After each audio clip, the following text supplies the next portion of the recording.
What's good, Fin Nation? What's good? It's your boy Reason, and we are back for another one, and it's another edition of the All-22 live crew. What's going on, BallGame? What's going on, Martin? How you boys doing? What's up, man? I mean, again, I'm gonna ask you the same question I asked y'all last week. We've had 2 days to cope with the loss. We're gonna get into it here before we break down the All-22. That moves are starting to be made, but we're about to get into that period where we got to transition and on to the next one. How you guys feeling after the loss and now 1-3 heading into a matchup with Tom Brady and the Tampa Bay Buccaneers? Don't feel real good about having to go into this beatdown that's possibly coming with no momentum. I mean, at least if they had won against the Colts, then we could at least be close to my prediction of 3-3, but I don't see any way possible unless the defense steps up and gets a fire in their ass, much like the Patriots had on Sunday against the Bucs. You know what I'm saying? The whole time, and the elements need to be on our sides too. It need to be freaking piss and rain like nobody's business. But if that ain't happening, I don't see it, bro. I see us getting our asses handed to us, and shit. You might have a whole bunch of cats do like the boy Davis did up there in Buffalo. Just go in at halftime and say, fuck it, I'm done. Take the shoulder pads off. Yeah. Who want to run around out there, man, getting blasted on, bro? You know what I mean? Like, them Bucks gonna have they shit, man. This is a fight for the supremacy of the state. You know what I mean? There's a lot of stuff at stake here. You know what I mean? Like, yeah, it's a bragging. Can I ask you guys this? I gotta ask you guys this. If we get turned out, blown out, could do you think there's a potential and possibility that Flores could lose the room before Tua even returns? I think they done lost some of them. I would say so. At least the veterans. I would say so. Right now.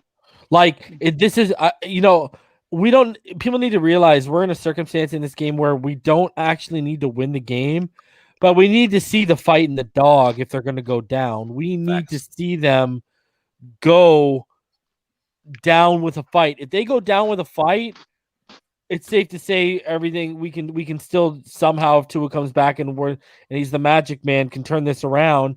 But if they sit back and roll over, that should pretty much tell everyone this has got to be rebooted from the sidelines up to the front office, probably, no? Yeah, because it's tough. Listen, it's tough to lose, but it's okay to lose games, but it's how you lose them.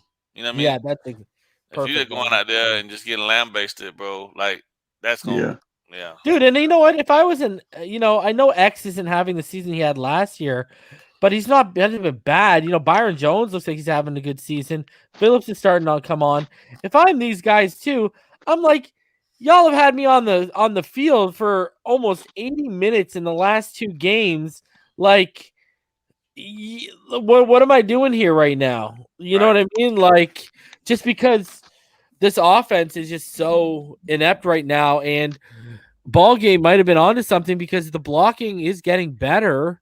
There's still Eichenberg and Austin Jackson issues galore, hiccups from Hunt at times and Jesse Davis at times, but it isn't as like they only allowed, I believe they only allowed 13 pressures this week, which thank God, because 2 weeks ago they were allowing like 34, and last week they allowed 23. So we're getting there. But Buckner was giving us issues. Muhammad was giving us issues. But Brissett missed a lot of reads in this game. Like, this is a game where you can safe to say that we probably would have won this with Tua Tagovailoa. Man's a downgrade. We definitely would have won this with Deshaun Watson at the helm. That's for sure. Mance is a downgrade to Dieter. Agreed. I honestly wasn't. I didn't come away saying he's that bad. No, I ain't saying he's bad. I'm just saying he's a downgrade though. But I saw a couple routes where I saw a couple reps where, and we'll get into it, but he just stood there in space. There's no way in hell on any play the center should be standing there with his hands up looking for somebody to block when your guy just went right by you. Hunt had to play like Hunt that. Had a couple of those too. Yeah. Mm-hmm. Yeah. But they signed. Well, we'll just get into it right now. What were you gonna say, Martin? You go ahead. I'll bring it up. No, I was just gonna say, like this Buccaneers game, bro, it's reminiscent of I don't know, like a WWF kind of term, Rey Mysterio versus the Undertaker. Like it feels like that type of matchup that we're going into, and we're Rey Mysterio, right? So I know we got a couple tricks up our sleeves, but when we get toe slammed, that's it, bro. One leg in the air, bro. One leg in the air. 1, 2, 3. The Dolphins today traded Jakeem Grant to Chicago in exchange for an undisclosed draft pick, which is believed to be a 6th-round draft pick. And they also made it official and signed former Kansas City Chief Austin Reiter off New Orleans' practice squad. And Reiter was actually good when he was in Kansas City. So there's obviously, you guys saw the All-22 we're going to go over previously before we even went live. There's some Jakeem Grant flubs in this stuff that we're going to talk about, but I know Jakeem Grant isn't the biggest problem we have, but is it fair for him to be the only scapegoat? Like, do you guys think Lemuel Jean-Pierre should be probably have been relieved of his duties as well? And and then maybe on top of that, you bench Jakeem Grant, because my whole thing is, I talked to BallGame about this. They've kind of scapegoated Kinley on the offensive line. And then since Kinley's been out, Austin Jackson's still been a disaster. Like, I get, one's an 18th pick, the other one's a 4th-round pick. But, I mean, why is Austin Jackson getting chance after chance when Kinley, yes, he needs to lose weight, but fundamentally he's not as big of a fuck-up as Austin Jackson is right now, and Austin Jackson keeps getting a pass from his coaching staff. Like, to me, it's bullshit all across. And no matter how they try to spin it, no matter what they try to say about it, it's bullshit that Jackson is still at this point starting and Kinley's sitting on the bench, and these two jackasses sitting on the sideline laughing and giggling during the game. Reported that they was laughing and giggling. So. All that stuff, like I told Reason earlier, all that stuff tells me that they have no fear of being replaced. There's nobody barking on these dudes enough for them to actually feel like their job is in jeopardy. Austin Jackson is not fucking comfortable. He is not one of the top 5 starting offensive linemen on the Miami Dolphins at this moment, but he is the top selection as far as they keep telling me they're going to start. Line. But they keep telling, but guys, Flores doesn't lie. He keeps telling me that they're going to start the best 5 offensive linemen. He's lying about that, bro. Austin Jackson is not even close to a top 5. He's not. He might be the worst. I want you to understand. There's been 4 games. There's been 4 games in the NFL season so far. He's only played in 3 of them, and he's allowed the most pressures of any offensive lineman in the NFL with 20. Yes. Meanwhile, that's just under 7 pressures a game right now. He's allowed. He's very bad. And meanwhile, Illuminor is at this motherfucker looking like an all-pro, and Eric Flowers, who didn't. Bro, worse. Did you see Skura next to Andrew Thomas? Andrew Thomas. Dude, they kicked him. They kicked Skura out to guard, and he's out here moving people like it's. I'm like, these guys can't get anything right. You could have had Skura at guard, Dieter at center, and you put Illuminor at right guard and kick Hunt back out to tackle, and you figure out that left tackle and you're good. These guys are just, it's brutal. They're making bad moves, except for this trade with Jakeem Grant to the Chicago Bears. That was pretty good. But now we got more than a bag of footballs for him. but now we need to sign Jalen Smith if we could, bro. Because that'll completely transform his defense, bro. I'd cut Clayton Fledglam. I would make room for. So, when you put on this film, I'll show you why we need to cut Jerome Baker tomorrow. Like for real. Yeah. Because that guy. Even Atlanta Roberts. You look at that Jonathan Taylor. I have that running touchdown in there for us, and we'll watch. Like Jonathan Taylor, bro. I'm sorry. Alandon Roberts looks like he's going to shoot that A gap. Like he's showing blitzing on that A gap. And and he just gets washed out to the left in the lane. Moses parting the Red Seas, and it's just Jonathan Taylor. As soon as he hits the hole, he's in the second. He's deep in the second level. Right. Rowe can't fully wrap him. Then he's at the third level, and he's basically in the end zone. It's like right. And then your boy back in the league. You know that, right? Who? Isaiah Wilson. Oh yeah. And he got reps on Sunday. And didn't look half bad either. That's a shame. At tackle. Bro, it's a lack of development of talent, and right now it's a scheme. But like, it seems like they're going. The one thing I did when I talked to EM today, like, and you'll notice in the film, really got away from that RPO this week, didn't they? Huh? Mm-hmm. There was not. I can't even remember if I saw an RPO play. Mm-hmm. I can't even. I sent you guys. We got like 28 plays to go over. Right. Some defense, but like 20 plus offense here. I don't even know if there's an RPO in there. I didn't see one. I'm with you. Yeah, they got away from it, and look at the blocking looked better. Which is what I've been saying. You don't have the personnel for this RPO offense you're trying to run right now. And they look better, even though Eichenberg is still looks like his feet are in quicksand against like speedy athletic guys.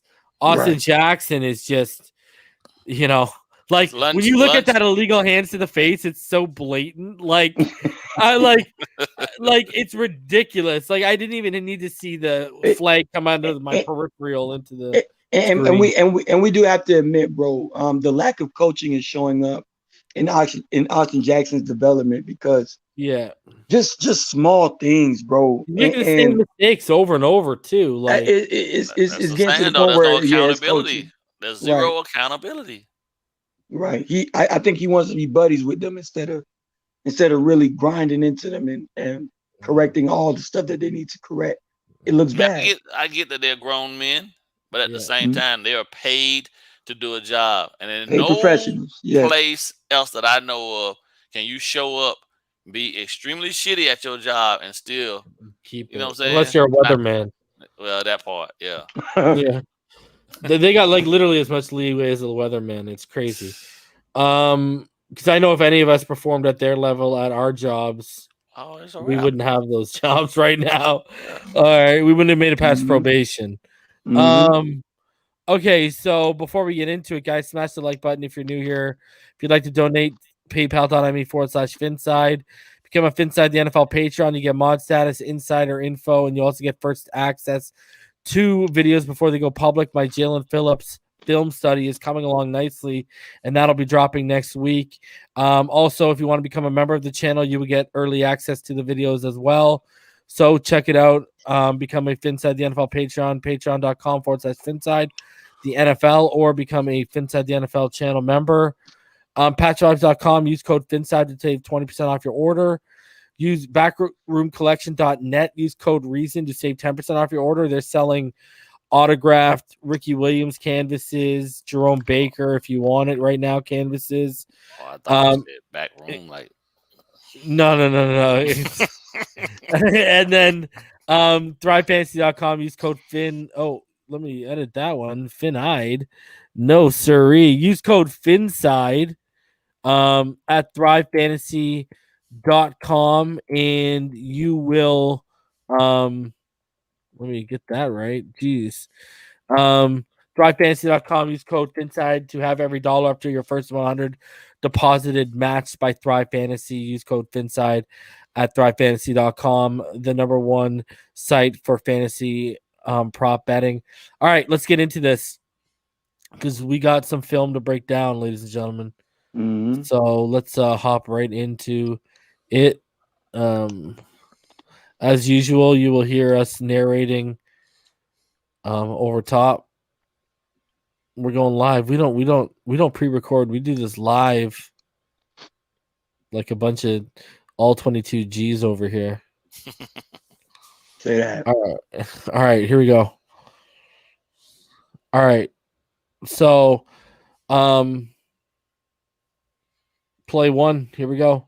Dolphins showing 13-man personnel single back Brissett under center. Hollins as the receiver, the lone receiver at the bottom there.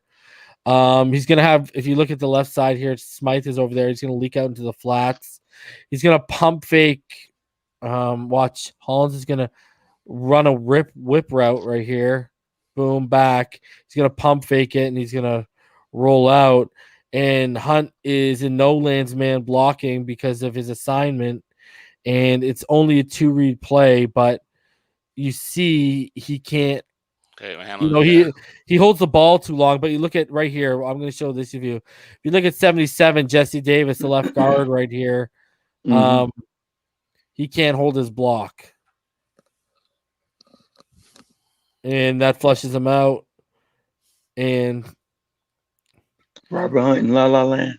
Robert Hunt is in La La Land because no one adjusted. Crazy.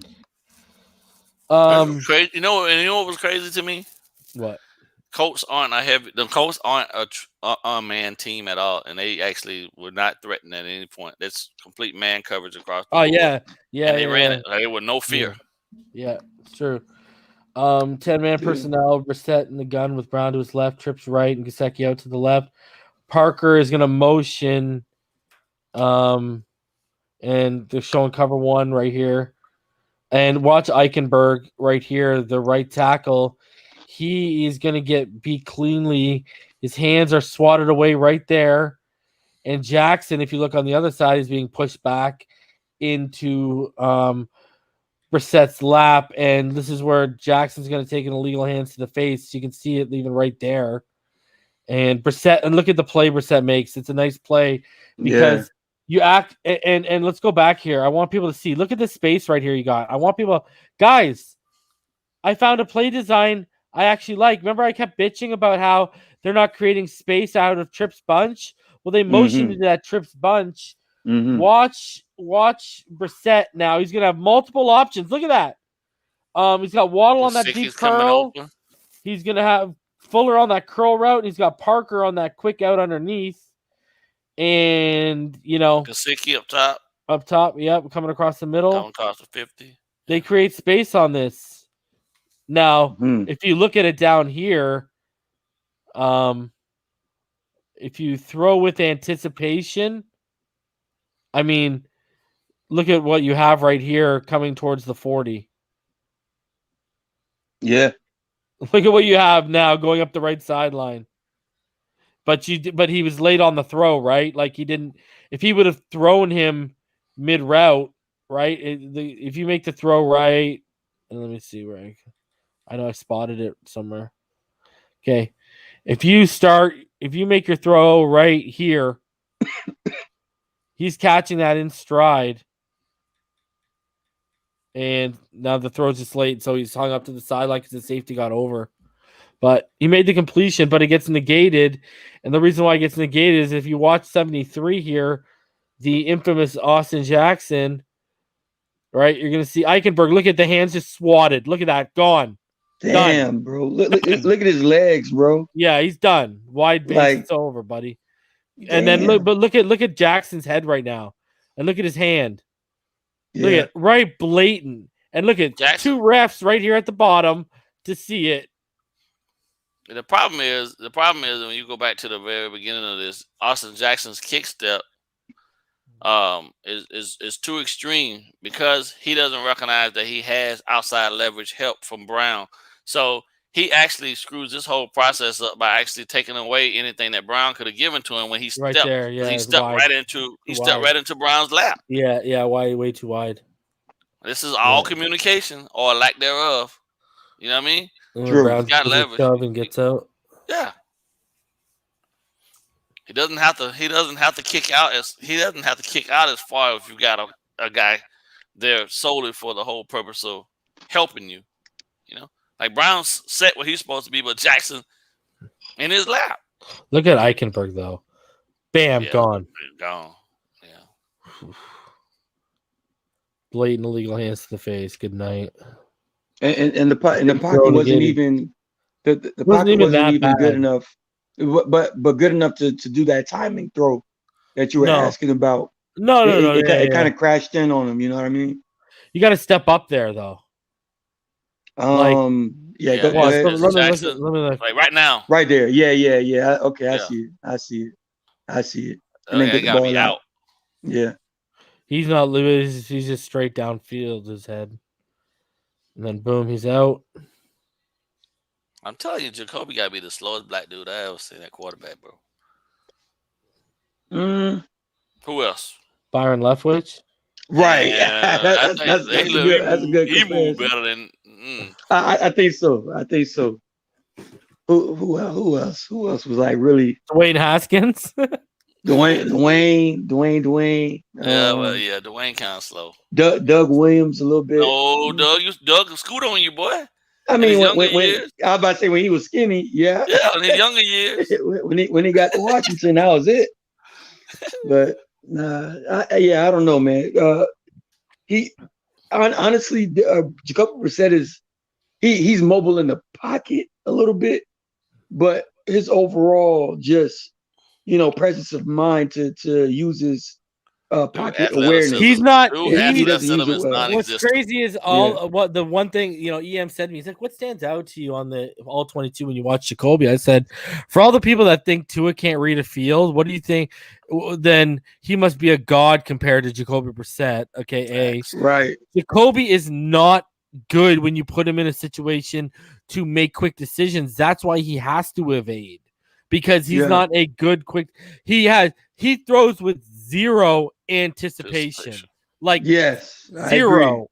Like it's gonna show on this film too. I said to multiple times it's gonna show. I said to EM, I don't know how this guy was ever a starter. Who said this guy could be a starter in the NFL? Because I just see for a guy who's had 30 plus starts, I don't see how the film the past 3 weeks screams that career backup. How did any team ever lean on you as a starter? Well, in Indianapolis, he was actually forced into that because Andrew Luck retired, like right before the season started. Bro, so I they would have had signed no other Brian alternatives. Hoyer and gone somewhere else. Dude, this is ridiculous. but Jacoby around like good players, good to great players like that Colts offensive line that he had, and also you still had Ty. But you look at them. He had a bad complete. He had like a 59 completion percentage while he was a Colt. Yeah, and they did not trust him to throw a lot. That's why he didn't turn the ball over very much because they didn't put the ball in his hands ever. Yeah. He just operated the system pretty much. Yeah, and Andrew Luck left behind. Yeah. So here we go. We got 10-man personnel. Brissett's in the gun. Brown is to his left. Trips right, one receiver to the left. Colton cover 2, but they're actually going to drop back into cover 3 post snap, if I remember the snap correctly here. And Austin Jackson, the left tackle, if you watch him, he's going to be absolutely destroyed on a swim move by DeForest Buckner. And Brown's even going to come over to help. And Brissett's going to flush to the right into Eichenberg's assignment. And if you watch Waddle here in the slot to the right, he's going to run, and it looks like it's an out and up. And, the flush causes Brissett not to reset and plant his feet. So he takes Wilson, who breaks off the top of he's going to have a deep curl route, and he's going to come back to the ball, and it's going to be incomplete. But Austin Jackson gets absolutely dominated on this rep. Look at that. It's Tampa 2. Yeah, that's a Tampa 2. And the routes look like they kind of ran into the coverage, and then like you said, the Jalen Waddle out and up, he needed time to get that out there. Yeah, you need a time. You can't flush. Yeah, like look at that though, because the conflict's about to be created at that level right now with the safeties. You're gonna have to either take the inside. Yeah, you're gonna have to take the inside guy here. Or you're gonna have to, if you look at it, the safety here, he's eyeing the inside route at the 50, and then look at that. Just pure mortgage in front of, like, just pure real estate in front of Jalen Waddle right there. But I mean, you can't. You got to be resetting your feet here and bombing it. Yeah. That would have been a tough throw, but he got it out. Yeah, got it out. Incomplete. Let's see the blocking assignments here. That's outside in. Oh, it's Jackson. Did it again. Oh my! But okay. So we're seeing this, right? And we're watching this as Dolphins Hunt. fans. Look at Hunt now. and He's looking observers. directly. Hunt. He's looking directly at the quarterback. He's like, "Who am I supposed to block, Jacoby?" Look, Austin Jackson. I think it's important for us to kind of petition, like, bro, this guy. If anybody needs to be benched, it shouldn't have been Solomon Kindle. They're not gonna. It should have been this kid right here, bro, because he is literally getting whooped every single play, and it's like there is no way you keep a quarterback sane and healthy with this. Eichenberg holds his blocks as long as he can. Jacoby runs into his assignment, and then look at Eichenberg. Gives him a little chip. That's a good little savvy play by Eichenberg. Good effort. Yeah. But regardless, bro, like this is getting ridiculous, bro. Like every play you get one. I don't know.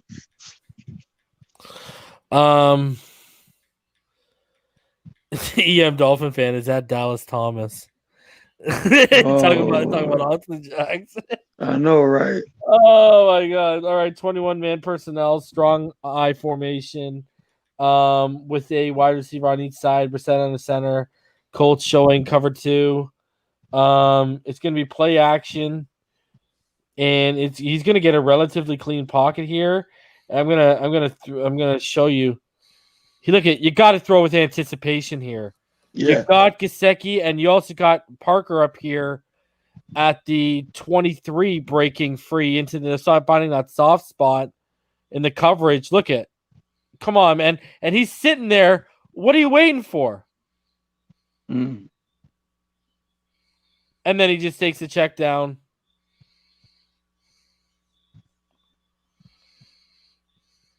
And the pocket was good. It was a good, clean pocket by...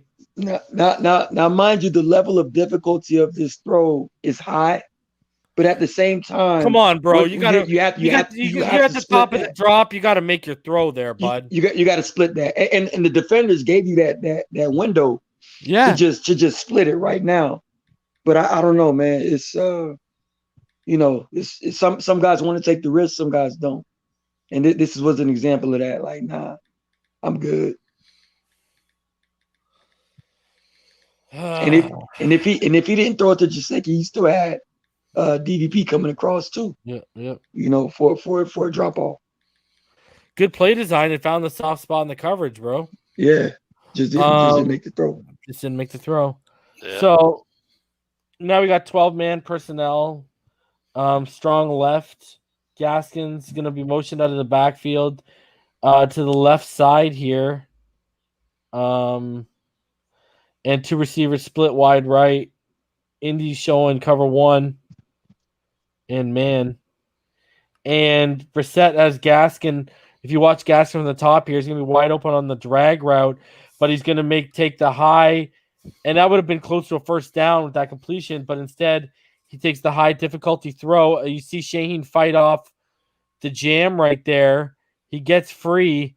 And look at the coverage is really good. Yeah, Brissett's already committed, and it's actually almost an interception. Yeah, twice over. When Jacoby, you don't want to take the difficult throw before, and you want to take the easy route. Now you want to go make the difficult throw. At least on that last difficult throw, the guys are open. This guy's the coverage is tighter than a virgin, and you're out here thinking you're going to make this throw. Like, you got this is a Justin Herbert throw. You need to have a rocket to make this throw. You need zip on this football. I don't know who you think you are. And look at Gaskin. Too. Look at Gaskin right here coming in on the cross of 20. You just take that. I see. And mind you, the Colts are in man free right there. Single high safety and everybody's playing man underneath, right? Yeah. When you have two go routes on the right, bro, you can easily do a back shoulder with DVP that you already know. This dude does that routinely, bro. That's one of the shots you could have taken. But even if you take this shot right here, he has to be way earlier with that throw. Yeah, with that throw. Considering that was the shot you want to take. The ball, I'll show you. The ball got to be thrown before he even turn his head around, man. The ball, now. The it ball should have been going right now. In the air. Yeah. The ball needs to already be in the air right here. Yeah. and let him run right into it. Yeah. Look at how easily he undercut it. The defender just broke off. Yeah.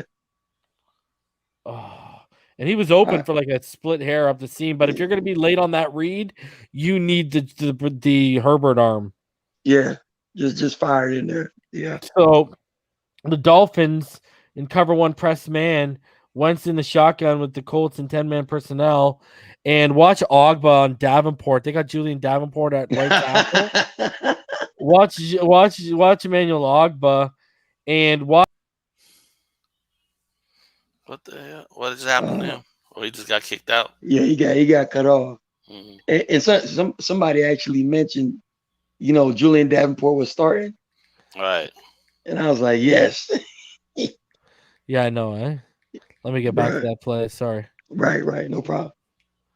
I already knew what was going to happen that play, bro. I was like, is that Julian? Sack. All right, let's get to that. Yeah, this Here you go. Mm-hmm. Okay, so watch Ogba on Davenport. He's just gonna kill Davenport off that first step. He's just gonna destroy him. And watch Phillips against the right tackle.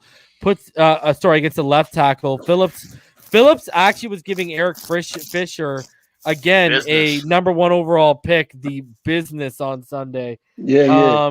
And this is where we start finally seeing the pressures turn into sacks here. Watch this. Whew. Now let's watch on the God view. Watch this. This is good stuff right here. We're getting glimpses out of Phillips, bro. By the way, you can watch Ogba or Phillips right here, and look at Phillips Fisher's just back, and look at Ogba's already beat Davenport, and boom in there. Good night, Irene. In there. Let's go. Formidable. I'm gonna say it, BallGame. I know he's your boy, but Van Ginkel. I have a good Van Ginkel highlight in here, but he's been disappointing so far, given more responsibility and more snaps right now. I expected more from him. I think I agree with EM. I think the move is you move him inside, and because I just don't think he has the size to continually be a force coming off the edge right now from what I'm seeing. I agree with EM on that. I'm noticing that on the film when I'm looking at it. Gotcha. I don't blame any of them. I blame the cats around them and responsible for calling the play. They just gotta go out there and execute the plays being called. Exactly. So Boyer, but I think he could. I think he's got the sideline to sideline speed, and I think he's more instinctual than Baker and those guys. Where I think he could actually play inside and be very effective. I think so too. I think Van Ginkel, because Van Ginkel, the coverage rep that I'm going to show against Mo Alley Cox in a bit here was fantastic. Yeah, he got away with a little extracurricular after the 5-yard. It was fantastic. Followed him all the way to the end zone, read his chest, got his hands up, did enough to break up to get in the way. So the incompletion, I think he could be decent in coverage too because of how fast he is. Right. I think he could be actually turned into one of our better coverage linebackers. I'm not even gonna lie. Right. There was a point in time where Jalen Smith, early on in his career, was one of the better pursuit linebackers, like you said, sideline to sideline. Yeah. And I don't know what's going on lately. Why the Cowboys let him go? Didn't they change? Didn't they change defensive schemes when he was balling out? I think they were 4-3, and then they changed to a 3-4. I'm not sure. And I'm pretty sure they kicked him out of the middle and into I'm pretty outside. Sure they kicked him outside. So Leighton Vander Esch can get and now they got Micah Parsons, who's made him expendable. Anyways, so the Dolphins are 20-man personnel here, 21-man personnel. Strong eye left, Carter as the wing back to the right. Colts showing cover man pre-snap, but the safety will drop back and then it's going to drop in, I believe, cover 2 zone here. And watch this. It's an absolutely flawless pocket. And Waddle is going to come screaming open on the post route. I know. And Parker gains inside leverage and gets open in the soft spot on his 9 route. And Brissett again doesn't make the read or anticipatory throw. Right. And he checks down and leaves a massive play on the field. This is a 6-year vet. Look at this. Look at this right now. Look at the post. Look where the post is going. Like I know. He's like look at that might have been a touchdown. The safety has flipped his hips towards the inside of the field. That might have been a touchdown. Yeah. Come on, man. And this is one of the plays where one tear came to my eye, and I was like, damn, Brissett. Like you could easily threaded that needle. He has the arm to do it. But I don't know what's going on upstairs, bro. I'm going check down. He had already made his mind up, bro. I think so. He didn't even register that those other routes could have possibly been open. I think so. But this is kind of what I was trying to explain to you guys earlier about how we don't really coach our quarterbacks well in Florida. People know Jacoby's from Dwyer High School in Palm Beach. And we just don't coach our quarterbacks well enough to read these specific coverages and which routes will most definitely pop open if you have your timing down right and anticipation down right. Shame on I agree, and that's been a habit even with Lamar Jackson. Like as elite as he is as a runner, like he's still like a 5-star high school quarterback, like as far as a passer, and he hasn't even reached the threshold of like a pro passer yet. So right. And I want to because people need to realize here, guys, this is a post route. Watch what he's running here. The post goes towards the post, but eventually when you get past the post, you're going to run towards the corner. If that was a corner route, he would have went towards the left corner. That's a post. That's why he's coming across the middle like that. A post is eventually going to lead you to the other sideline when they don't throw the football to you. A corner route is going to be up and to the left because Waddle's on the left side. So a corner route on this side is you're going to stem straight and break it off to the left. That's a corner route to the where Waddle is right now. A post route is over the middle, running high towards the post, but eventually you're going to cross over the middle of the field, and that's what happens here. Right there. See, that's a post. That's a post, man.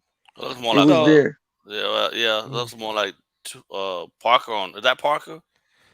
Parker's running straight up on the 9 route. I would have ran. Yeah. You got both of them right there. You got both. That was a miss. I throw Waddle that one because I know his run out of the catch would have been stupid. Right. Yeah, there. And you got Parker ahead of him who can lay the block on the safety. Absolutely. It's just. And it's a good pocket. Like, watch. We'll see from the God view here. Predetermined. It's a good pocket, man. Yeah. Just a predetermined throw. That's all. Look at this. And yet Tua can't read the field. Are you kidding me right now? Look at this. Look at the pocket. This is one of the best pockets they've given you all day. And look at the time he's hopping around. And then check down Charlie to Salvin Ahmed. And you got both tight ends over there secured. Look at doing a great job. Yep. Yeah, look at that. Yeah. Smythe and Shaheen. Yeah, look at the Shaheen. Smythe pulls the help to Shaheen, and look at that. Wow, that's excellent blocking concept right there. You know what? And you know why it's good? Because they gave Austin Jackson no one to block. Look, he's out. That's why it worked, bro. They said, "Yo, just go out there." Hold on, that's true. Man. I've seen that play before. Hold on. Hold on. I've seen it before. That is the. Oh man, these motherfuckers out here running douche close, bro. Yeah. Watch Waddle at the end. That's the PA post dig, man. Play action post dig. Yeah. Actually. Oh, that's not a dig. That's not a dig. No, but it's like an over route. You can modify the route, though. Yeah. It's like an over route over the linebackers, but you're still kind of. No, it's the post area. It's the PA X cross. PA X post. Yeah, it's a. I have it down in my notes as a post crosser. Like that's it. It's the PA X post cross. Yeah. So the right read is the watch Waddle's body language. Look, Waddle. I think he throws his head back like y'all didn't throw me the ball. I mean, man, I wish I could show you this play right now. I'm telling you, this dude. All he did was flip the play, bro. You got the backs. You got the guy downstairs running. Yeah, it's the same play. Just throw it. Just Golly. throw it. Look at that. Look at Waddle's head right now. You can tell he's throwing it back already. He's Look looking at at him. like, damn, I would have scored, bro. This guy, Like, man. damn. Like, what does God. Flores have these guys scared to push the ball? I don't know, They man. don't do. They're afraid to take the tongue lashing. Come on, guys. I thought Brissett with the Dolphins are going to be better with Brissett. Man, please, bro. So, okay, we've shown already multiple examples. Well, here's another one. Dolphins are in split back, 20-man personnel, with one wide receiver to the left, two to the right, and it's actually Waddle in the backfield, and he's going to motion out to the right side from the backfield right there. And again, it's an anticipatory throw that needs to be made as Waddle gets open off of his release, and he's into the right there. He's into the soft spot of the coverage, and look at he's right in between that coverage right there. But the throw to make here is actually, if you look at the bottom of the screen, look at Mike Gesicki and look at the corner. The corner's hit. Yeah, look at this. I was telling EM about this earlier. Gesicki had a good amount of distance between him and the sideline, but look at the corner's hips. He's opened up towards Brissett. He's not even like, and instead he flushes out because Brissett didn't even look his weight until he rolled out out of the pocket. And he was only watching the underneath route of Will Fuller here. He had his eyes towards the field, but wasn't keeping them downfield. So, again, another example of this guy not making the read and showing anticipation. Like, look at, like, it's clean right now. It's developing. And now his head is looking over in the side. And he just... But you either got Gesicki down here or you got Waddle in the middle. And he didn't make a decision. And he held onto the ball too long. And he's flushed out and impossible it's over. To get you guys. I mean, he made a play, after missing. But you got to make it the first time, man. We have to be more methodical. And EM says he wants to see them deploy Waddle in this format more. You're actually going to see this format later on. And instead of Waddle, they actually, I believe they put Will Fuller in Waddle's position. So you see that and then flushed out. Bro, Austin Jackson is still, bro, like, I don't know, man. I'm starting to believe that we just don't care about our quarterbacks too much, bro. I'm starting to believe it, bro. Because to still have this man playing, it's like there's no way. There's no way we can succeed like that. So you thought that was bad. Well, here's an ugly rep. 10-man personnel right here. We're setting the gun. Fuller motions from the trips bunch set on the right to the left side. And I want you to watch the right tackle here, Liam Eichenberg. Low effort, slow, blown pass, and Brissett is dead in the water. And then Brown, he's going to get a one-on-one matchup out of the backfield with Colts linebacker Okereke. Yeah, and he gets put on skates into Brissett's lap as well. So look at, he gets boom, he's engaged. They're both. Now, I think this was the one where I gave Greg Nance a negative on this one, bro. Let's see. Because as a center, you're supposed to be blocking inside out, right? You got two linebackers lined up in front of you. One of them got to you got to touch one of them. Yeah, you got to touch one of them. Look at you got to you got to take. Yeah. Why are you worried about 94? Look at him. He's gonna be just. You leave Brown in the one-on-one match. Exactly. That was the only issue with Nance. But look at Eichenberg though. Yeah, he got demolished. Like, that's the problem. You had the leak from the middle, but you had the leak from the right. So he's only got one way to go, and if you don't make it initially, you're dead in the water. Because look at Eichenberg. He's beat. Look at Eichenberg's already beat. Yeah. Before Brown's beat, Eichenberg's beat. And then look at now you got two free men running at him, like, good rep by Jackson. Yeah, I see that. And it's dead in the water, and he tries to make and he actually, Waddle thought he fumbled right there, right? Right. So so it's a play by Waddle too. Yeah, it is. The ugly rep though, all around. Agreed.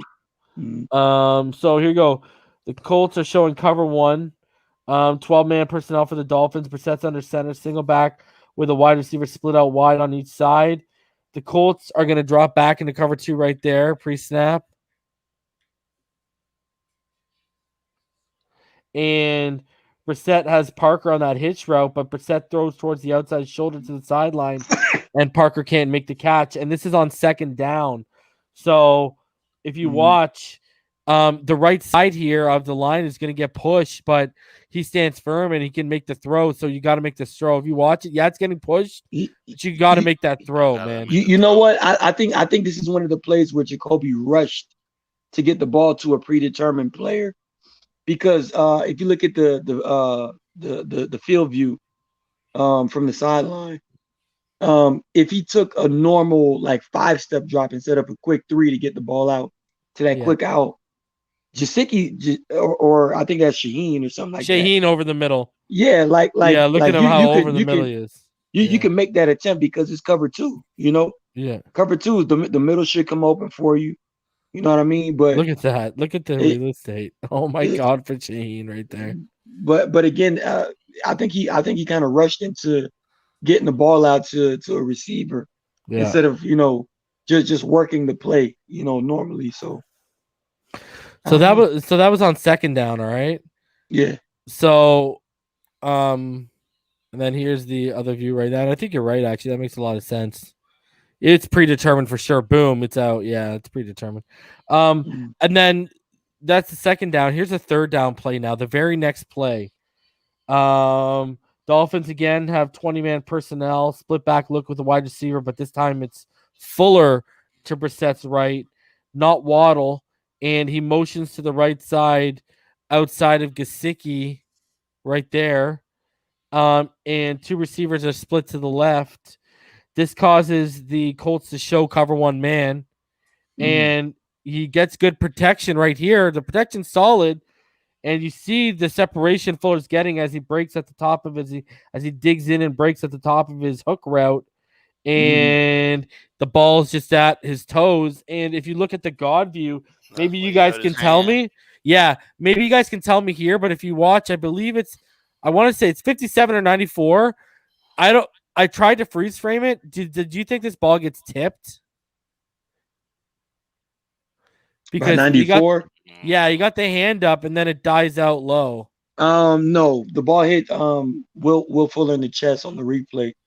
Will Fuller just dropped it like just flat out. It was a difficult catch to make, but Will Fuller just flat out just dropped it. It hit him right in the chest. But it was a low catch. This is where he broke his finger. Broke his hand. Yeah, he was trying to dig that ball to the ground. That ball was down on the ground.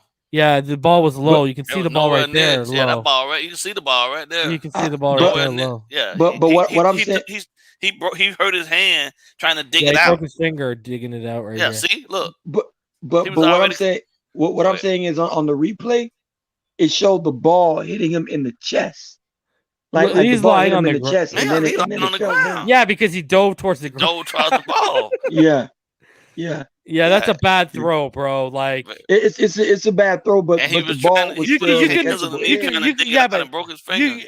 You know what? I used to aim for the knees and the shins on that type of throw. This guy's aiming for the toes.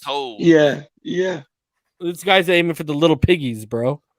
Yeah. So I think you got to make a better throw there, to be honest with you. Agreed. And I thought the protection was good enough where you could have made a better throw. Yeah. Or probably a different throw altogether because you look at what's happening in the middle right there. Yeah, precisely. Yeah. We'll watch it back one time right here because the protection is actually good. And again, out of the slot, if you're gonna look over the middle, throw it. Yeah. And that's Waddle, isn't it? I think so. Mm-hmm. Yeah, he's breaking free again on that cross or post route, and he's wide open.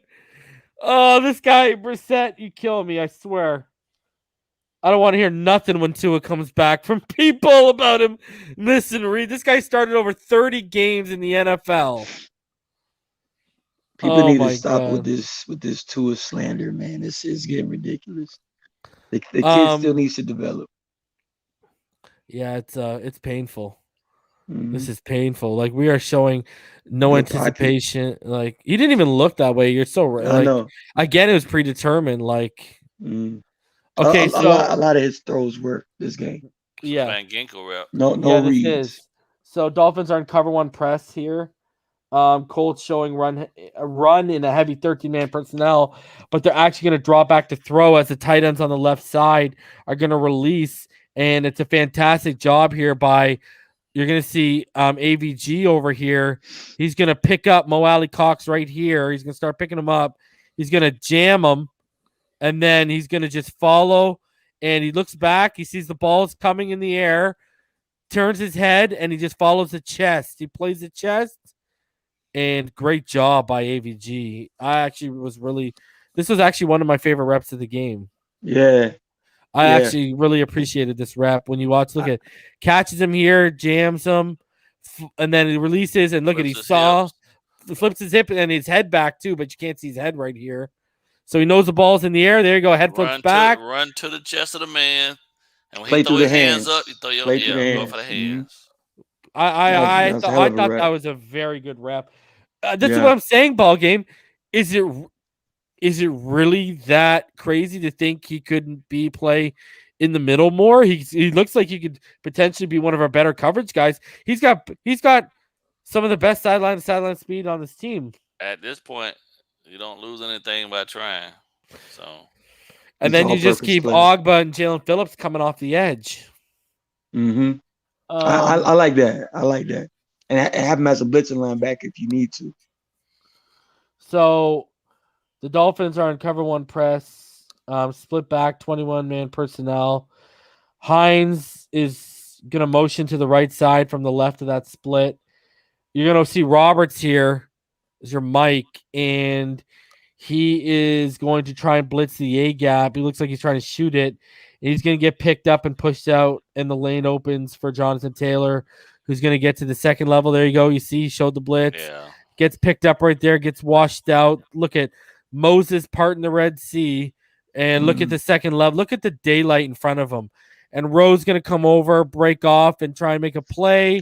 He can't wrap him, and McCourty doesn't have a good angle, and it's over. How much guaranteed money did we give Jerome Baker? You can't listen. Jerome clearly out here all the way on the edge. That ain't even him, bro. Yeah, I'm not gonna put that on. But I did know, have in my notes. I didn't like the effort. That's why I said. Look at this. I know how fast this kid is. He is not going full speed right now. That's why I said, how much money did we guarantee Jerome? Look at he's jogging. He's 10 yards out and he's already jogging. Look at that. Yeah, ding him on the effort. Okay. That's the only thing. Here's my thing. Not only the money, but here's my thing. I always tell people it doesn't matter who's the starter. Always look at the snap counts. He played 100% of our snaps. That's telling me you're expecting this guy to set by example with his play. High effort on every play, high motor. You look at this. Come on, man. Look at that. He just stopped.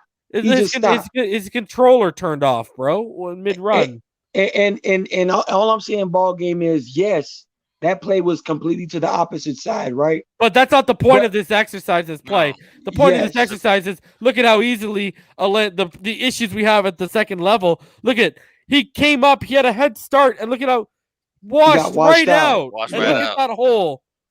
And my only thing is with Baker, Rowe made the high effort. High effort that you wanted to see Baker make. Right. That's the only thing, bro. If Baker would have at least made that high. Baker's fast enough. He could have got there before Taylor got to the end zone. Baker's biggest strength is his pursuit speed, man. Exactly. The guy's a blazer, bro. I've seen it. He just stopped, bro. Look at this. And then just the icing on the cake, boys. Oh, McCourty, you going to try and take an angle on me?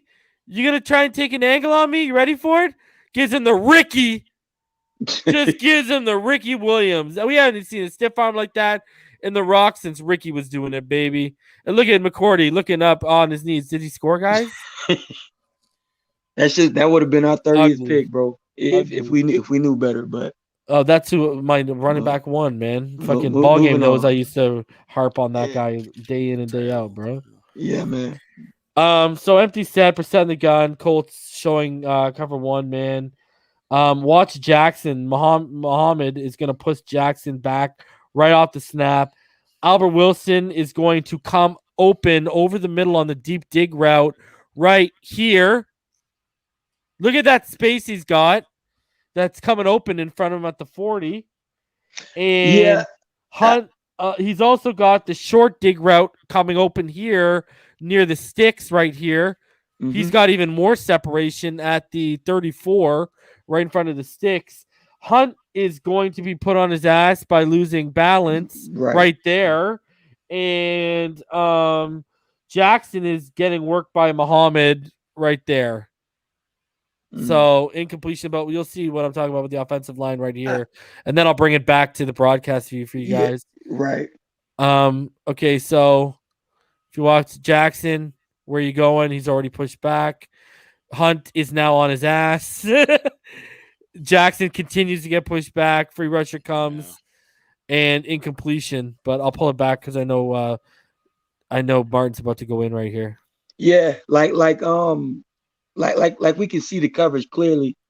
That's like a man free potential cover 3. So as soon as the ball snapped, you're like, okay, what is it? Okay, that's man free.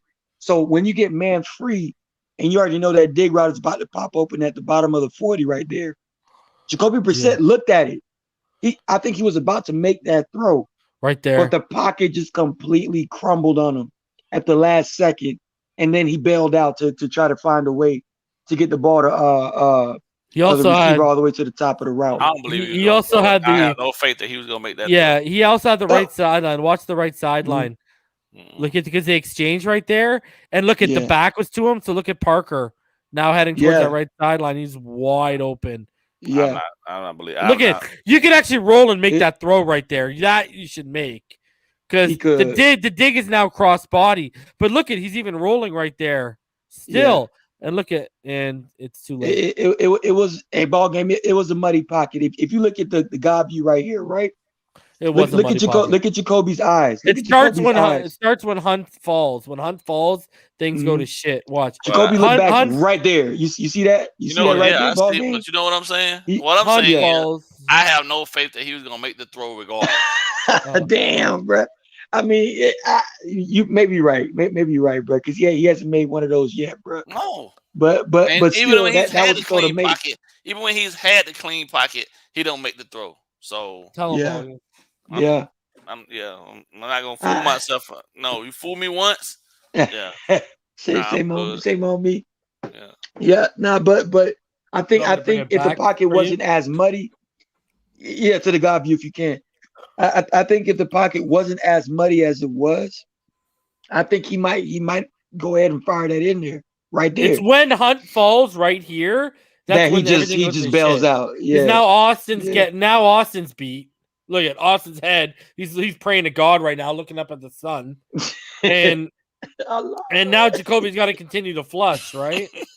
So Jackson's ridiculous, bro. He's man. It's can't take it, man. We got to just chalk it up as it is what it is, bro. Don't let it be what it ain't. For real. Mm-hmm. Okay, so the Dolphins are in 10-man personnel. Trips or Trey left, as the homie Martin loves it. One wide receiver to wide right. Colts show cover one, but drop in the zone post snap. They show cover one man, but drop in the zone. Gesicki is going to be wide open right here on the hook route. Look at that. And look at. And the throw is late. And it almost gets picked. He needed to be making that throw. That ball needed to be out before he was breaking. So as soon as he turns around at the top of the route, the ball's there. Now it's got to be out. Yeah, I agree. You can. This guy thinks he's got the Herbert arm, so.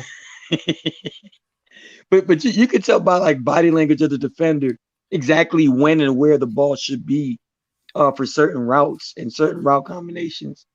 It's like, come on, bro. You can read it. You just gotta, you gotta make that throw. Look at the pickup by Malcolm Brown. That was a great rep by Malcolm, by the way. A great rep by Malcolm. Watch. There was a hesitation. Look at from the other side, he picked him up. Right. Yeah. There was a slight hesitation because he wanted to see what was going on inside. But for him to pick up a defensive end like that, bro, great that rep. was a hell of a rep. Where were you when Tua was in against Buffalo? You know? That's 100%. Oh, correct, yeah. man. You were right beside Tua when he pulled out, when he ID'd the blitzer, and he still didn't do anything.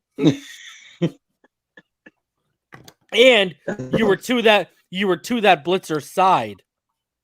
Like, Man. that's the worst part about it. All right, Man. so the Dolphins are showing cover 2 man, and they have 2 receivers on each side for the Colts. Wentz is in the gun with Taylor to his right, 10-man personnel. Watch Jalen Phillips in his bull rush here against the left tackle Eric Fisher. He's just going to push him back and into Wentz, and it's going to cause the incompletion. Watch this. Ready? Whoop! Right back into him as he's throwing, and almost the interception. You took them both down. You took them both out. Like, Phillips is starting to come on, ladies and gentlemen. Watch this. Look at this. Bro, Look at this. he He put his hand in the dirt. They let them put his hand in the dirt.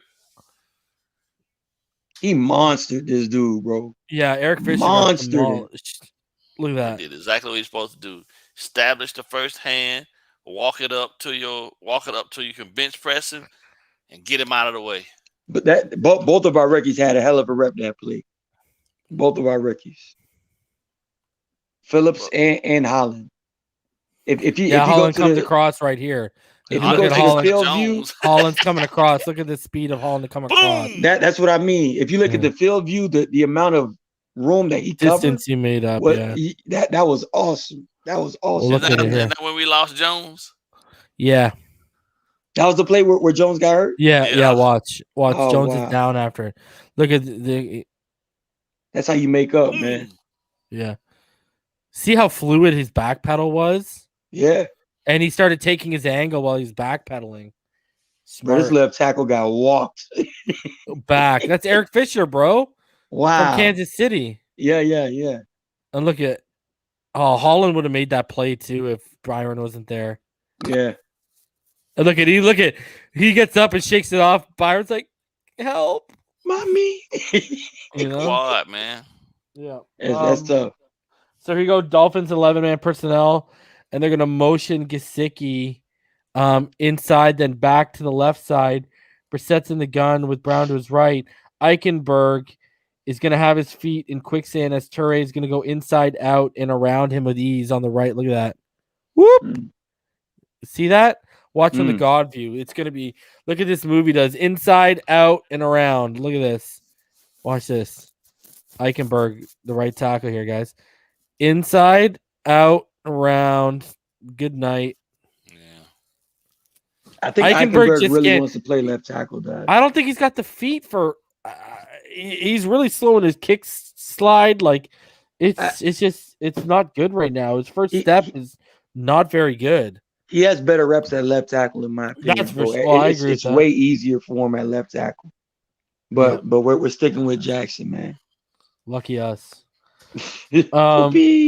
11-man personnel for the Dolphins. 2 receivers stacked to the left down there. Gesicki split out wide right. Brissett's in the gun and Gaskin to his right. Colts showing cover 1. Watch this. They give it to Grant on the end around. Whoop! Goodbye. Look at he just got thrown into the unemployment line right there. Whipped like a rag doll right into the unemployment line. Welcome to the Windy City. This is the play. This is the play where they said, "Nah, we good." Look at no one picked up. 94 just went through because Eichenberg, yeah. And then he did the Ninja Turtle roll, bro. Like, damn, bro. Like that's bad, bro. Ugh. That's the ugly. Eichenberg, look at this. This is the moment I realized I missed my assignment. Like, look at him looking at him. Oh no! Because if your eyes are downfield like the interior guys, you're doing what you're told to do. Exactly. If your eyes are inside and your body's turned inside, that's the moment where you can tell they missed their assignment. Yeah, right there. Exactly. And there you go. And look, it just tossed right into the unemployment line. There you go. Break dancing on the field, bro. Damn. Jakeem Grant is now serving number 15 at your local Wingstop. So here is the infamous play not too long after where they said, yo, this guy's done. Get him out of here. This is when they called the Uber, the muff punt by Jakeem Grant. I just had to show it. I just had to show it. We don't even got to break it down. People just need to see it. This is the muff punt. He took his eyes off of it. He was already running before he even pulled it in. Yeah. Yeah, that was it. That was it for Flo and Greer. It was like, all right, that's it. That's it. Yeah, they whacked though. So there's a whole bunch of other people should have been going right alongside. Right. Yeah. Say that. Including some of the coaching staff. So Colts are showing cover 1, 10-man personnel for the Dolphins. 2 receivers stacked to the left. 2 receivers split to the right. Brissett in the gun, Gaskin to his left. Waddle is going to motion to the right here.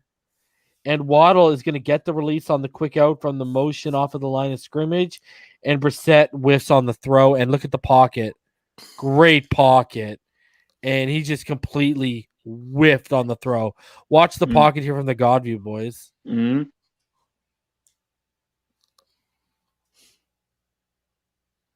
And you know what? That was literally one of the rare high-low concepts between Waddle and Gesicki. Yeah. I might have taken Gesicki on that. I might have taken that option because the guy that was guarding Gesicki, he was out of position, in my opinion. Right there. Yeah, he's wide open. That's safe. But you gotta make that throw with anticipation, bro. Exactly. It has to be a window shot. Yeah. Yeah. You don't got that moxie or anticipation right now, bro. Ball, like he needs to be right there. He is painful to watch. All right, scared. Don't be scared because you're gonna get served. No. If I don't get mine, then you're gonna get yours. All right, so it is 10-man personnel. Running back to Brissett's left here. Trips or Trey to the right. Receiver to the left. Right now, they are showing cover 1, but the potential of the drop back, and they don't. And then Brissett just takes a licking and evades because Austin Jackson can't do his job. Evades and avoids, and then he's eventually taken down, and he fumbles the football, and that is the second fumble of the game for the Dolphins. And watch here. If you watch Austin Jackson here, that's where we'll start. Never a good situation when you say you got to start at one place with an offensive line. Look at no pop in his initial engagement with his hands, and look at how he just look at how quickly they're swatted. Gone. Look at hands swatted, balances to the shits, and it's great job by Jacoby to avoid. But now everything's starting to break down, and it's me against the world. Dominoes, like dominoes. And there's your fumble, and it all started with Austin Jackson. Surprise, surprise, guys. I'm sorry, I cannot buy into this. The 5 best are starting as long as this kid continues to start. Mm-hmm. There is no team in the NFL right now where he would be a starting left tackle. No matter where you get drafted, play the best. I'm starting not to buy it. So Colts showing cover 2. You got 10-man personnel again, 2 to the right, 2 split to the left. Brissett in the shotgun, and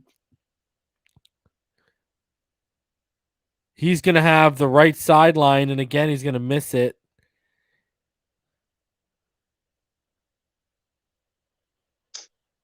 Boy. And then if we take a look at the God view here, look at Jackson. That was as clear as daylight. But why are you not planting and resetting here? You got the dig route coming open over on the 40. You can see just by the feet here. Look at you got the whole field open to you right now. Just flip your hip. Look at this. Flip your hips. Fire and fire, and he makes that throw. I get it, but if you actually go back to here, look at what he has if he resets. Watch the bottom of the screen. Watch it, Albert Wilson. Albert Wilson beats his man, gets outside leverage. Look at this. Look. Albert Wilson is the safety is starting to realize it. But now if you reset here, look at Albert Wilson. Where is Albert Wilson? At the bottom of the screen at the 45. Mm-hmm. If you reset your feet here, look at this. And look at Albert's got his hands up. Mm-hmm. And he beat him off the line. Watch. They tried to jam him off the line, and watch. Albert beats it right off the line. Watch. Show you. Bottom of the screen, Albert Wilson. Mm-hmm. He gets outside. He stems him and stacks him right away. Watch. Cover 2. Watch. Ready? Both safeties close to the Dude, numbers. there you go. He's now stacked him. Mm. And he just does not look at all the field you have. Look at Gesicki's got his hands up now. You could have just flipped your hips and reset your feet there. And you didn't see it. Fuller, yeah. Look at Albert Wilson down here on the right because he never even looked. You didn't see it, yeah. That's. And I got to hear that Tua can't read a field, man. And people saying Albert Wilson's not producing. Well, this is now 2 times between the deep dig and him on this 9 route down on the side that he's been wide open and Brissett's just not found him. Yeah, there's a sense of where we don't have it on offense. Wilson was, buddy, he'd still be running. But please look at Austin Jackson right here. BallGame, where are you at? Are you muted right now? I'm here, man. I was trying not to throw up in my mouth, man. Did you notice that though? Right. Why is he not reset? Like, why is he being so panicky when there's nothing around him? It's causing him to clear the misread. pocket. No defenders around you. That's a clear process. Then at that point, reset. Just flip this thing right there and rip it. Can we please watch Austin Jackson on this? Can we please watch him, bro? Yeah, because I'm lunging, just saying, lunging towards the inside and missing his block. Everybody was kung fu. He tried to trip him. He tried to trip. This is what you guys were talking about earlier. Yeah. Where BallGame was like, yeah, they didn't call it because they're like, this guy's just getting beat. Why call it? Everybody was kung fu fight. Look at, oh yeah, and he still gets in. Oh, like man. You get away with that call and you still. Oh man. Yo, this is bad, bro. Like this is bad, bro. But somehow Justin Herbert would succeed behind his line, though, bro. Somehow. I think he would. Even though they had a better pass block win rate than we did last year, and he had more time to throw, and his receivers averaged more yards of separation per route than ours did, but he had the worst O-line apparently, bro. Okay, maybe they're bad run blocking, but they're not this bad. It's bad. Especially this year. So here you go. You got 11-man personnel, and Gesicki is actually in a situation where he's blocking. That's him being pushed back. And I just wanted to show this because look at the effort by Devontae Parker to make that catch. That is a big boy catch. And you really appreciate it from the God view. Yeah, it was ridiculous. Watch this. I like it. Look at this. Fighting him. Fight. Yeah. I like it. Oh. Body. Yeah, I like it. It's a big time catch. Get on, little dude. We got to start using DVP more like that, though, bro. Especially whenever you see that matchup, Especially since he's healthy. Yep, use him.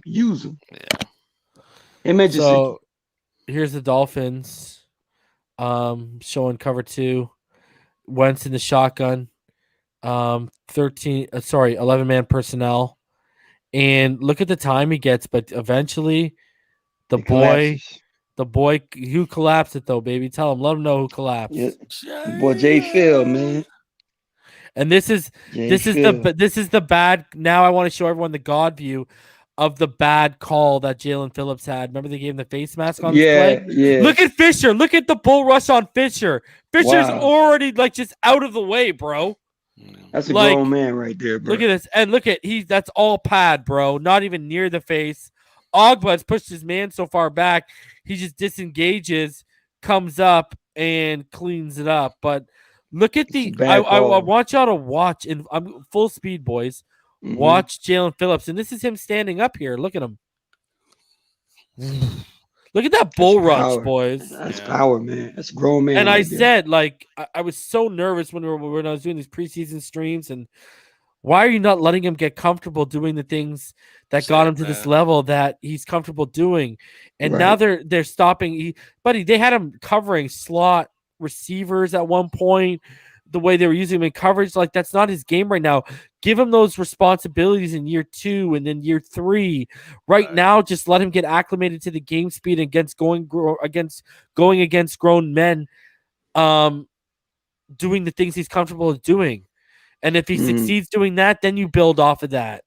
And it's good to see this guy coming on right now, man. Like, you can sniff Jalen Phillips. There's going to be a big breakout game where he gets like 2, 3, 4 sacks. I'm telling you. I'm waiting for that. That should lead to a win too. With that. Yeah. So we got empty set. 3 to the left, 2 to the right.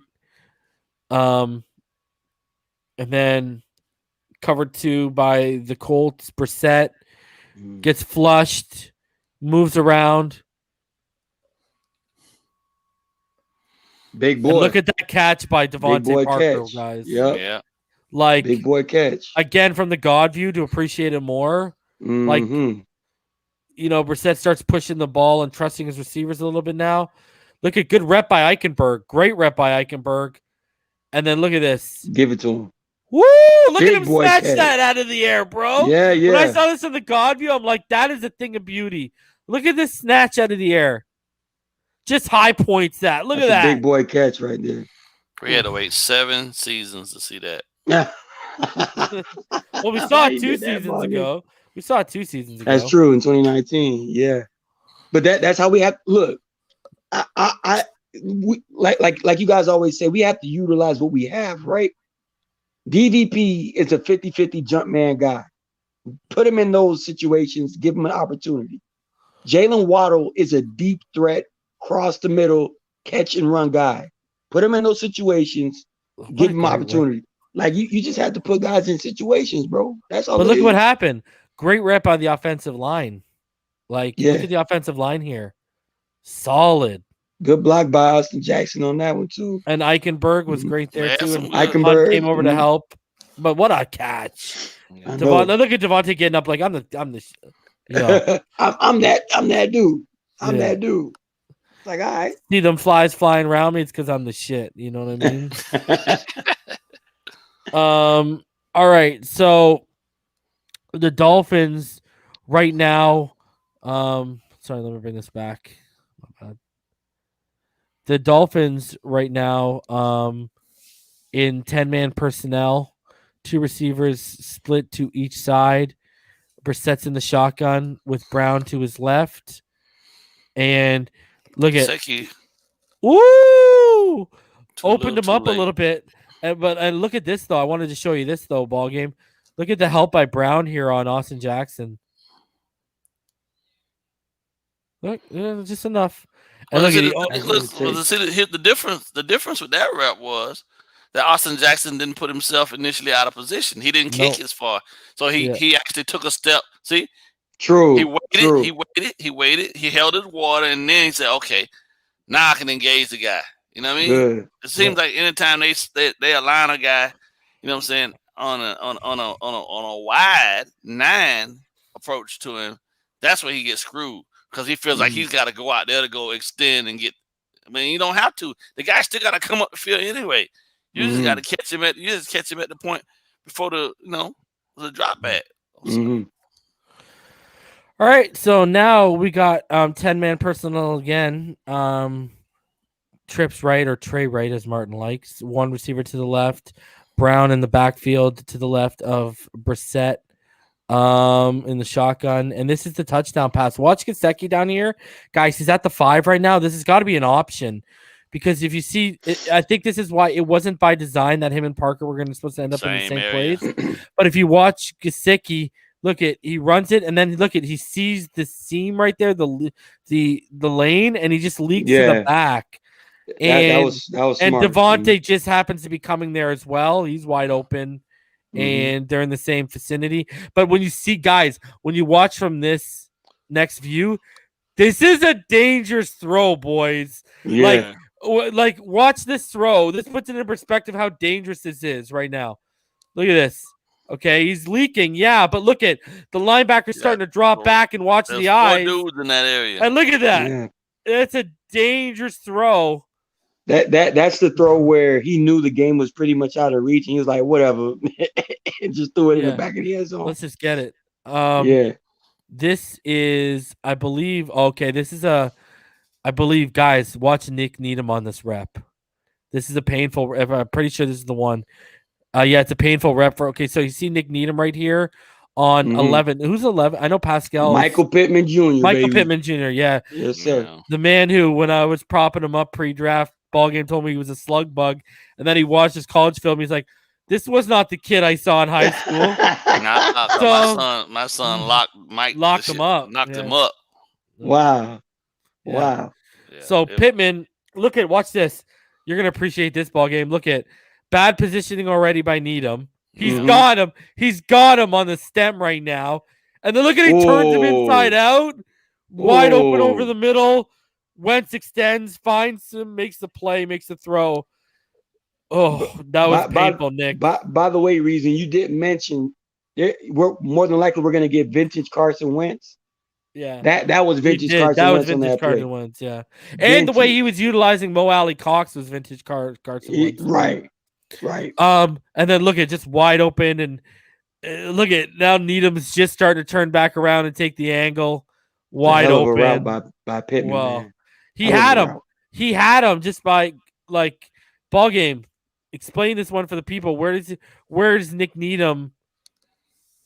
Like his hips are open right now to the receiver. Well, how does he get stemmed so bad by the top of the? No, because okay, so right then at the point where when they come out the line of scrimmage and Mike, what he should have done, even in this instance, right, the sideline is friend. So the worst thing could have happened to him is get beat on the corner route. But because he started, he didn't actually even get into a pedal. He allowed the receiver to eat up the space, and now the receiver is dictating to him. Because he's on skates now at this point. He has no idea now because he's even with the guy. If he'd have taken the inside away, Mike could have only went outside. The fact of the matter is now at this point, Needham was in a bad spot. And he overran the inside, which gave him the ability to give him an outside move. Now Needham's got to turn the catch, and now he can plant his foot and he's gone. What would you be saying to him when he comes to the sideline after that? I just look at him and because this is in the fourth quarter. This is when after we had that touchdown and we're trying to come back. I ain't saying shit to him because I wouldn't even have to. I just turn in, look at him and shake my head. Like he know better. Because he already knows. You done. Okay. Look at Wentz though, bro. Yeah. That's vintage Carson Wentz, dog. And that was that Zach Seiler who got back there, right? Yeah, I think so. If you actually watch, I can go back to the other view. Zach Seiler avoids him. Zach Seiler, if you go back to this top view here, watch Zach Seiler get up when he completes it. Look, he slams the ground. Did you see that? Watch Zach Seiler. Okay, he misses, and then watch after the completion. Watch Zach Seiler slams the ground because he knows he should have had him. Yeah. I love Zach, bro. Yeah, he honestly, this is what shocked me. BallGame. Zach Seiler never misses this. He always wraps this up like. But vintage Wentz, bro. He committed too. Yeah, he overcommitted. Yeah. Vintage Wentz was a magician, bro. Back in 2017. What? Yeah. What? MVP, easy. Yeah, that year where they won the Super Bowl before Foles came in, he was MVP caliber. Easily. So cover man, right? So sorry, cover one right now. Yes. And the Dolphins are in 13-man personnel. They got tight end as a wingback right there, and we're at that. That was the end. That was it. We're done. Yeah. That was the last play. That was it. That was the last play. Damn, bro. So overall, it wasn't as bad as the previous weeks, but No, the still offensive line's getting better, but Jacoby's just not doing his not doing job. it. Yeah. Yeah. There's a couple times Small where reads. we pointed out play design where it's like, Jackson is still a mess. Eichenberg, it's that we needed him to limit the rookie learning curve. Right now, he isn't. All right. See, we watched that. How much did we really point out Greg Mance once? That's Yeah. it. I don't think he was that. I think you could get away with Dieter at guard and Mance at center. And Eichenberg then at left tackle. And then Eichenberg at left tackle. And then what do we do with Jackson? I think you need to sit for a while anyway. Hi, Cloudy H2O. Water boy, baby. I think you need to sit for a minute. Yeah. Yeah. I think he might have to, bro, until he learns. You want to send a message. Why is Kinley your scapegoat? You're not holding all of the proper players accountable right now. That's true. That's very true. That's how I view it. Like this is. Yeah, I don't like the fact if I'm Kinley, I'm sitting there pissed. I'm like, why am I getting treated differently here? Yeah, that's that true. part. Because Kinley just needs to lose weight. Austin Jackson is fundamentally a disaster. Kinley just needs to lose weight and be disciplined, staying away from the checkers and the five guys. Jackson needs to be legitimately coached up. From the feet to his hands. From the feet to the hands, bro. For sure, 110%. And he needs, like Richmond keeps telling me in BallGame, he needs to hit the weight room. And you know what's funny about BallGame? I got a story for you before we get out of here and I get you guys' final thoughts. So I was talking to Klump, and he did an interview with Richmond Webb, and this is about Austin Jackson. And he did an interview with the homie Richmond, and it was for Dolphins Digest, and he asked him, and he was like, Richmond was so polite, but he's like, he was so polite about it, but he doesn't think Austin Jackson's very good. He was just so polite about it, though. And that's Richmond. Richmond's will always look for the most positive light, but even Richmond's starting to be like, right? You know what I mean? It's not a good... Guys, you traded a 7th round pick for him. He was drafted in the 2nd round. Him and Jackson are very similar players. What do you have to lose with Greg Little right now? Right. Let's just see. Let's just see if we get better reps. Let's see. Not like we're beating these Tampa Bay. Tampa Bay anyways. I mean, miracles do happen every day, but let's be honest with ourselves. We're gonna get that lucky. Let's I know, eh? What do you got? What are your final thoughts, BallGame, as we go over the All-22 and doing all that?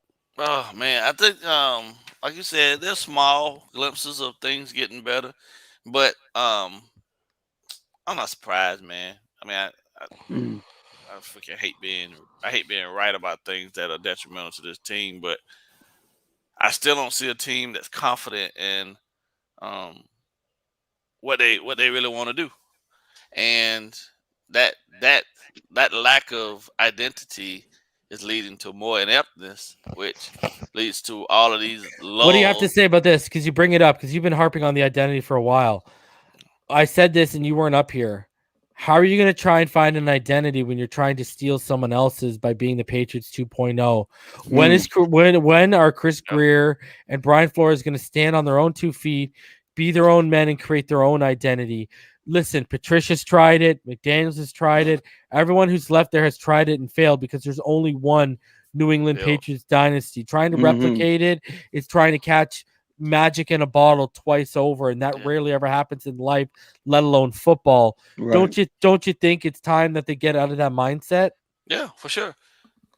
There's only one Bill Belichick as well, so everything that they learned up there from him can be used towards them establishing their own establishing their own identities in this game. But you're never going to be able to do what they did up there. They're never going to have, but Bill took his lumps in Cleveland, right? And everything that he learned when getting his ass kicked in Cleveland when he went to New England, he did the exact 180. Dude, he got them to pick to draft Ray Lewis when they moved to Baltimore. Yeah. Wow. Yeah. Wow. So, yeah, that's not the situation. Any of these guys, especially Flores, he didn't walk into that. What he walked into, unfortunately, was 20 plus years of mediocrity, and he sold the people on, on a dream. Well, he sold the people on a new version of the same dream that provided some promise. But then when we overachieved, which I say we did, I still feel we did, that screwed him, because then at that point, the squad really wasn't ready for those expectations, And Agreed. I look at the schedule. I mean, there's still 9 or 10 winnable games. You know what I mean? But these guys, count 8. I count when Tua comes back. I count 8. The tough games I'm counting, and I'm not counting. Like, I think New England will be difficult in week 18, but the thing is, Tua is 2-0 against them, and they're historically bad in Miami Gardens, right? Mm-hmm. So I'm not. But the tough games to me are Halloween against the Bills, Thursday night against the Ravens, the Tennessee game, and even they just lost to the Jets, so it's doable. Yeah, and then the other game to me is Carolina, because of Carolina. How I think we can handle the Saints offense. Carolina is playing well on both sides of the football right now. Understood. Yeah. Okay. Yeah. I got you. So those are. I think we can realistically. Tua can come back and win 8 of the 12 games. If Tua wins 10 of the 12 games, though, I think we make the playoffs. Absolutely. And I never want to hear anyone talk anything about his name ever again. But it won't be much to say. Yeah, I know it. Because I think it's put into perspective. I said to you, BallGame, earlier, I think it's really put people into perspective for even casual fans that Tua being out has been a blessing in disguise, in the sense of even the casual fans are realizing this is deeper right now than just trading for Deshaun Watson. There's fun. Yeah. Like EM asked me today, so what would you say is wrong with this team? Like, you say the coaching, and I listed like 6 things. He's like, all right, I get it. Like, you know what I mean? Like, even he was like, hey, you're not wrong. Yeah. So he's just trying to give Flores a little bit more time. My thing is, I know in the NFL you don't have time, and the thing with Ross is he always fires guys 1 year too late. And listen, I don't want if the wheels fall off this season. We don't have time, especially Ross, because of his age.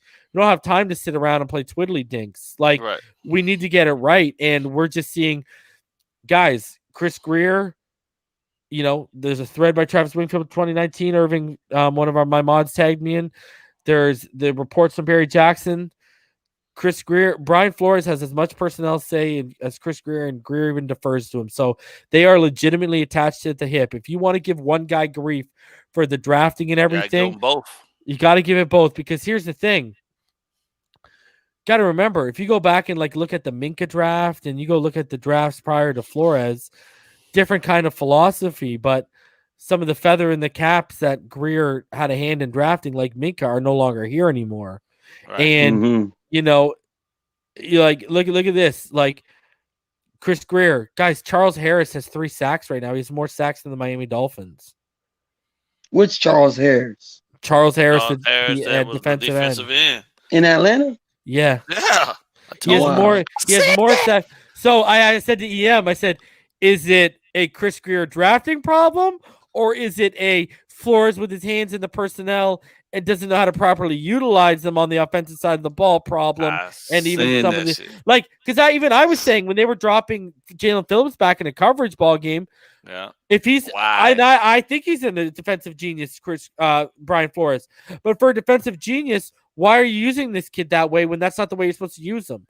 Yeah. Why are guys on YouTube knowing how to utilize these guys better than guys making 6-7 figures out here in Miami? That's mind-boggling, bro. Can I say this reason real quick? Go ahead. I'm starting to believe that the Miami Dolphins need to relocate, and not necessarily saying that. No, I'm telling you what you need to do, and this is where me and EM apart ways. EM thinks fire Greer and promote Marvin Allen. I think you need to clean house. I think when after you fired Tannenbaum and Gase, you never cleaned house. You kept Greer and other individuals still in the building. You need a total. First of all, the reason why I would not, the reason why I would not hire in house is because the whole scouting department needs to be cleaned out right now. Right. Okay, I want you to think about this for a second here. Okay, if you look at the way Brian Flores has built this team, the coaching staff guys on the offensive and defensive side of the ball, man, he's played the game. He hasn't let the game play him, hasn't he? Because who are you going to fire? Who are you going to replace him for? There is legitimately no one with a resume that could be an interim head coach. What, Charlie Fry? Because he coached some like Division II college team. Like Boyer is the longest tenured and most successful coach under Brian Flores right now. Like he's literally positioned himself with a bunch of inexperienced yes men at coach in coaching roles. So there's no one to challenge him. Like for example, if I'm Grizzard, the wide receiver coach, you think I'm allowing them to continuously call plays that use Jalen Waddle the way they are? I would be stepping in and saying, you guys are not using Jalen Waddle properly right now. It's like everyone's putting their head down and just going with the flow, and it's like there's no one in that room to challenge what's going on here, because there's no one overly experienced that's been around the block since the 90s or the 80s. No one wants to create waves, but they need this. They need the wave. They need turbulence around there, bro. Like they need to shake this thing up. Otherwise, it's they all going down with the ship. Shit. Yeah, bro. And Gailey was his most experienced guy he had, other than Flaherty, who he fired after 4 training camp sessions because he told him Dieter wasn't ready. And him and Gailey, from what I'm told, there was a big rift between them in terms of the reason why Tua was benched in the Broncos and the Raiders game was because of the tempo Gailey was calling with Fitzpatrick in the game and what Fitzpatrick was able to do pre-snap with the tempo. So he had fundamental issues with the tempo Gailey was calling when Tua was in the game. Like he was frustrated over the up-tempo comments. That's why clearly there was fundamental differences, because look, Godsey was in place and eventually replaced Gailey's guy Ronnie Brown. Lemuel Jean-Pierre is now the offensive line coach, and he replaced Gailey's guy Steve Marshall. Clearly he had his own follow-up plans and was too hands on the offense with Gailey, when he needs an experienced guy he can trust that he can wash his hands of the offense, and the personnel decisions on the offensive side of the football go through that experienced offensive coordinator, are relayed to Brian Flores, and Greer executes it. That's how this needs to be going right now. And I just don't think he wants. I think it's an ego and a pride thing, and he needs to be the dominant alpha. And I'm getting the feeling he doesn't like being challenged. And what he needs to realize is, if you're truly trying to build a Patriots 2.0, well, on Bill's early staffs, he had experienced guys. Right. It wasn't until later on, after he'd won multiple Super Bowls, that he actually started building his coaching tree. This guy, he's won 10 games, and he thinks he can start building some coaching tree over here. And all these young kids like Jackson and Hunt and Dieter and Kinley and Tua and even Gaskin, who do they got to lean on? They got no vets in the room with them on the offensive side of the ball to lean on. And then they have no overly experienced veteran head coaches to lean on. Like Stutesville's a vet, but he's a vet positional coach. Godsey's a vet, but he's a vet positional coach. They've never been the guys that have won games with their offense, and you know, they don't command respect when they walk in the room. Like, come on, man. Yeah. And it's just it's now starting to catch up with us. Mix in the bad personnel decisions, and you know, the fact that they might be moving on to the third play caller because they're not happy with the play calling, like, and the fact that they're not benching and holding accountable certain guys on the offensive line that should be. It's a recipe for disaster. You can't be playing favorites when you're not winning football games. Facts. Like, what the hell? So I don't know. It's just kind of ass backwards right now, and changes need to happen, but they need to happen at every level here. And I think where this is eventually leading to is, unless Tua comes back and saves our ass, this whole thing might be blown up.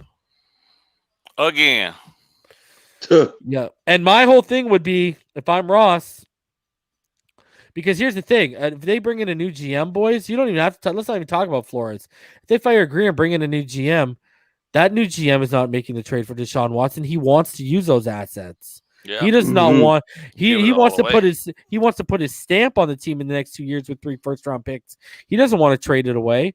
Right. So and then what's going to happen? He's going to want his own head coach, and then they might want their own quarterback. And unless Tua shows I can be the guy, but you know what I mean? Like, unless you get a Dabble or a Bill O'Brien or a Bieniemy, like someone who knows how to develop a young quarterback and work with a young quarterback, and you say, and the mandate when they come over is we want to see what we have with Tua under an offensive mind, these guys might try to move off onto their own quarterback, right? But the good thing is, even if they move off of like Greer and Flores or whoever this offseason, and they rehire, because of how this quarterback draft class is viewed, Tua might get another year under a new staff anyways, right?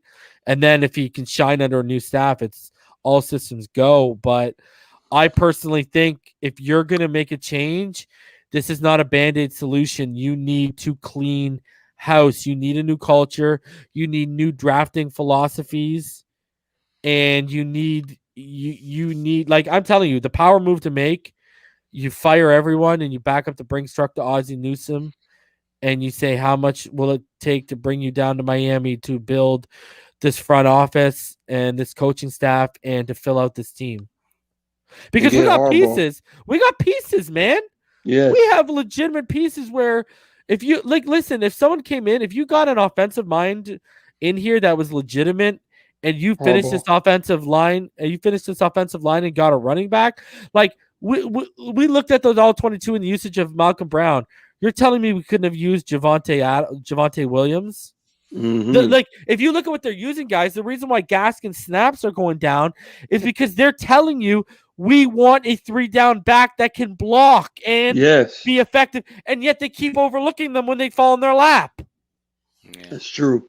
Like their offense is screaming, we need a 3-down run blocking, but can also run the ball and be deadly out of the backfield guy. Right. You know, they need like a Le'Veon Bell in his prime, you know? Yeah. But I agree. Through 4 weeks, highest pass rush win percentage among rookie defenders goes to Michael Parsons at 23.3. Isn't Phillips number 2? Phillips is 19.9. My guy right there, baby. He's coming on, man. I'm telling you, this guy, he's going to be a beast. They got him and Javon Holland right. I'm telling you that right now. Yes. So, Jalen Phillips film study coming next week. But guys, any final things before we get out of here? I'm just. You guys sound so deflated. They just got to show up and fight, bro. At this point, if they do that, then I'm happy, man. Because BallGame, do you agree? If there's no fight in that dog this week and they get blown out, that might be telling you that we've given up. And my thing, BallGame is, don't give. I know this sounds petty. Don't give up till Tua gets there. Right. Don't give up till your guy comes back. Because your guy has proven he can win with this shit personnel. True.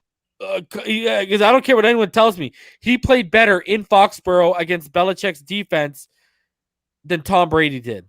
Facts. I'm sorry. I'm going to be the guy that says that. So, you know what I mean? And I put up the stats of what Herbert did last year against him.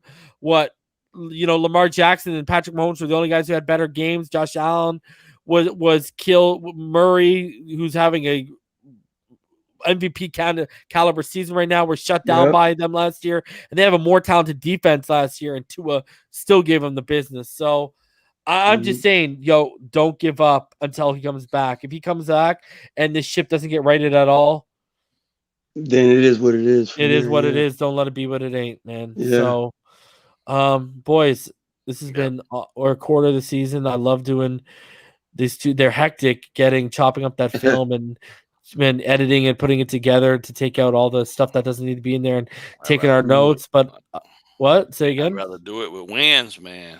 That's what I'm saying. And you know what? can we honestly admit it ain't the same when we're not critiquing Tua? I agree. You know what I mean? It's just like I I agree. ain't trying to watch film of Jacoby Brissett, but Tua brings a whole energy with him, bro. yeah, I agree.